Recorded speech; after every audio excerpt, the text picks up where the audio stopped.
এই গরম স্যার আপনি 4টা বাজে আসবেন বলে 4:15-তে কেন আসছেন একটু বলুন।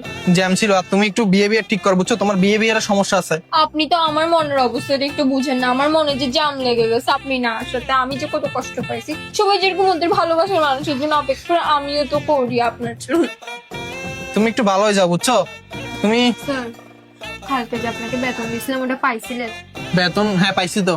ওখানে যে একটা খাম ছিল ওটা?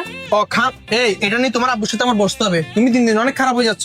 আপনি কি এত তাড়াতাড়ি বসে যেতে চাচ্ছেন? আমাকে অন্তত এইচএসসি-টা পাস করতে দিন স্যার। মারে মা এত নির্লজ্জ তোমার আমি জীবনে দেখিনি। আমার এত বছর আমি এত পোলাপাইন পড়াইছি, তোমার মতো মানুষ। আল্লাহু আকবার, আল্লাহু আকবার। সেই জন্য তো ওর স্টুডেন্ট আর আমি অন্য কিছু। স্যার আপনাকে আমার ফেভারিট কালার ব্লু বলছি আর আজকে আপনি পরে চলে আসছেন। আর এটা আমার ফ্রেন্ডে দিছে। আসলে আমার ফ্রেন্ড যারা আছে না, ওদের বয়ফ্রেন্ডও কিন্তু ম্যাচিং ম্যাচিং করে আমাকে বললে আমি আজকে একটা ব্লু পরে আসতাম। তুমি একটু পড়ায় মনোযোগ দাও, তোমার নাম্বার কোনোদিন ম্যাচ হয় না। এমনি তোমার ড্রেস ম্যাচের চিন্তা না, পড়ো। স্যার শোনো, যা পড়া দিচ্ছি তা যাতে ভালো করে পড়া হয়, নাহলে কিন্তু সমস্যা হবে। স্যার আপনি জানেন না প্লিজ, আপনার জন্য আমার অনেক প্যাড পড়বে আর 5 মিনিট পর।